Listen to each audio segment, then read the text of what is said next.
Aujourd'hui, on se retrouve pour une nouvelle vidéo un peu spéciale parce que ce sera une vidéo théorie sur SNK, sur, disons, l'origine de la source de toute vie organique selon la science, si on peut dire ça comme ça. Donc voilà. Donc je m'excuse déjà à l'avance pour s'il y a du bruit extérieur, parce que bon, voilà, je suis pas le seul à vivre sur la planète Terre, du coup il y a du bruit à l'extérieur, voilà. Donc nous allons commencer déjà. Déjà ce qui m'a fait faire cette vidéo, déjà c'est justement le fait que Eren Kruger avait dit à Richard Jagger que justement Richard disait que tout, certains disent que elle a eu sa puissance d'un démon, d'autres disent que c'est un pouvoir divin, et que du coup Eren Kruger disait que d'autres prétendent qu'Ymir est entré en contact avec la source de toute vie organique. 始祖ユミルの正体は一体何なんだ。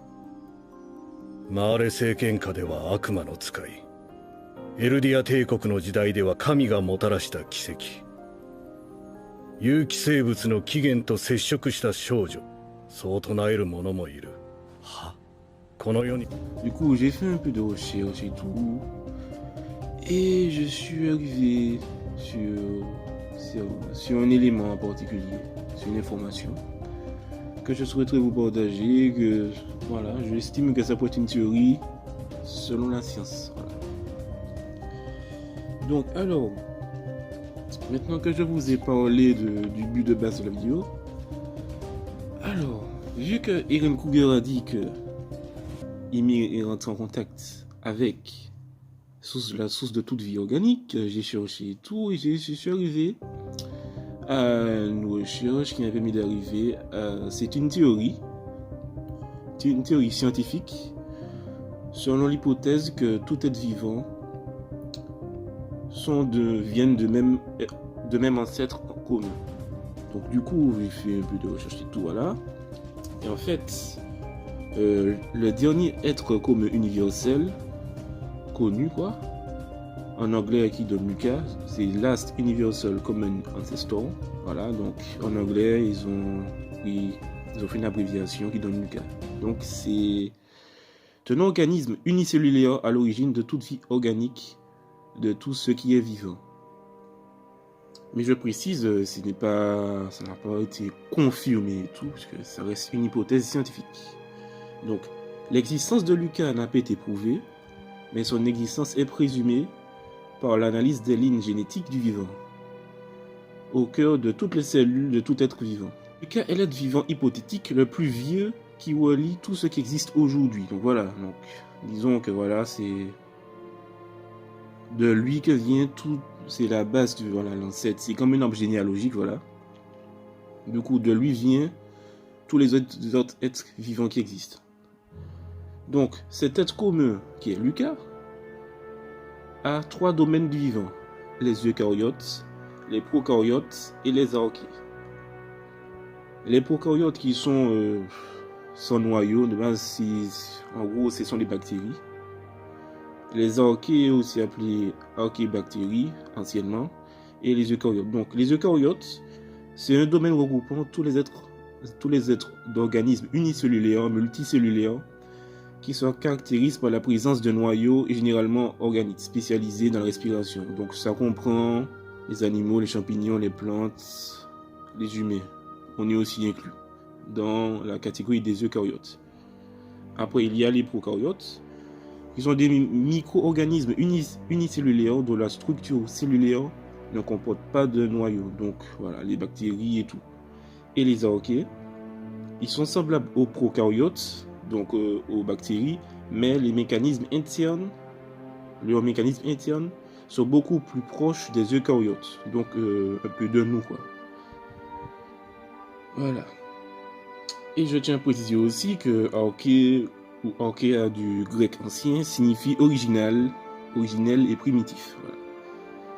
Donc en gros, cet organisme, on va dire, voilà, notre organisme le plus ancien connu, à l'origine de toute vie organique, à 3 domaines du vivant. Donc voilà, que j'ai précisé. Donc c'est à peu près ça. Si vous voulez, c'est justement comme un arbre généalogique. Il y a le tout premier ancêtre et il y a des autres branches qui arrivent par la suite. Ce qui nous amène par la suite. Donc voilà, maintenant que j'ai précisé un peu ce qu'est Lucas et tout, en gros, je vais mettre dans la description tous les liens sur lesquels j'ai pris les informations pour que vous puissiez faire votre propre avis. Donc voilà. Donc j'ai pris à peu près, j'ai dit à peu près tout vite fait. Enfin, globalement quoi. Parce que bon, on va pas trop entrer dans les détails parce que ça commence après à devenir un peu complexe, voilà. Je ne suis pas scientifique, donc voilà. Donc maintenant qu'on a dit qu'est-ce qu'était Lucas, maintenant on va pouvoir faire deux, trois comparaisons. Alors, comme on a dit, Lucas, voilà, Lucas, on peut comparer le Lucas à un tronc d'arbre. Et les eucaryotes, les prokaryotes et les archées, on pourrait les comparer à 3 branches. Parce que c'est 3 branches différentes, c'est 3 domaines différents. Et justement, ça vous rappelle quoi? Ymir, qu'on peut comparer à Lucas, qui est vu qu'elle est entrée en contact avec toute vie organique. Du coup, Ymir serait le tronc.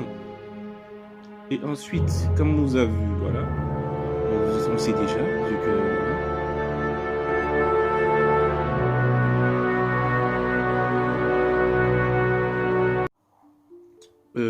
On a pu voir dans les scans, bon voilà, je précise, là c'est des spoils aussi, puisque dans l'anime nous ne sommes pas encore arrivés à ce stade, voilà. Donc on a pu voir que voilà, j'ai précisé, c'est un spoil, voilà. Donc, comme on a pu voir dans les scans, le roi a fait ses 3 filles qui sont Senna, Maria et Rose manger leur mère. Donc, le pouvoir de la mère était divisé en 3. Chacune de ces 3 filles avait 3 pouvoirs de titan primordial. Donc voilà. Donc quand on regarde bien, et qu'on a pu voir aussi que quand Ymir était dans le chemin, à la suite quand ces filles ont mangé et tout, on a pu voir où qu'il y avait le chemin de base, si on peut dire le tronc, on a vu 3 branches apparaître. Donc voilà, c'était juste... Comme vous pouvez le voir, la comparaison, qu'on regarde bien, juste avec cette phrase d'Irene Kruger, avec un peu de recherche, ça donne des infos qui peuvent être intéressantes. Voilà, c'est une petite théorie comme ça que j'avais trouvé, enfin que j'ai cherché et tout, que j'ai voulu en savoir plus sur cet organisme qui ressemble à un organisme, et en même temps ça ressemble à un parasite et tout, donc on ne sait pas trop, mais voilà. En tout cas, selon la science, c'est le cas qui se rapproche le plus de cet organisme à l'origine de toute vie sur Terre. Et comme vous avez vu, ça fait un bon point commun avec justement Ymir et ses filles. Et bon, je vous donne un petit bonus. Donc voilà, un petit bonus. Donc justement, parce qu'on a juste là, on a vu beaucoup de fois, 3 est revenu plusieurs fois dans la vidéo. Donc, je vais vous donner la signification du chiffre 3. Vous allez voir que justement aussi, voilà, Isayama, il est très doué. Donc, alors le chiffre 3 symbolise justement le passé, le présent et l'avenir. Ça vous rappelle quoi? Parce que bon, voilà, bon, si on compte spoil, parce que voilà, on sait déjà maintenant que Irene a dit quoi? Que ceux qui ont le titan assaillant transcendent le temps, donc voilà, enfin voilà, le temps. Donc passé, présent, futur, ils peuvent avoir les souvenirs des personnes qui n'ont pas encore eu le titan assaillant, mais vu qu'il l'aura, il est relié à ceux du passé et inversement et tout, donc voilà. Donc ça rappelle justement le pouvoir du titan assaillant, le chiffre 3, le passé, présent, futur. Et c'est aussi lié à la naissance, la vie et la mort. Donc voilà, comme on voit, c'est sûr. Les SNK, la vie est très liée à la mort, voilà, mais si il y a une vie, c'est qu'il y a une naissance, voilà. Et à la fécondité.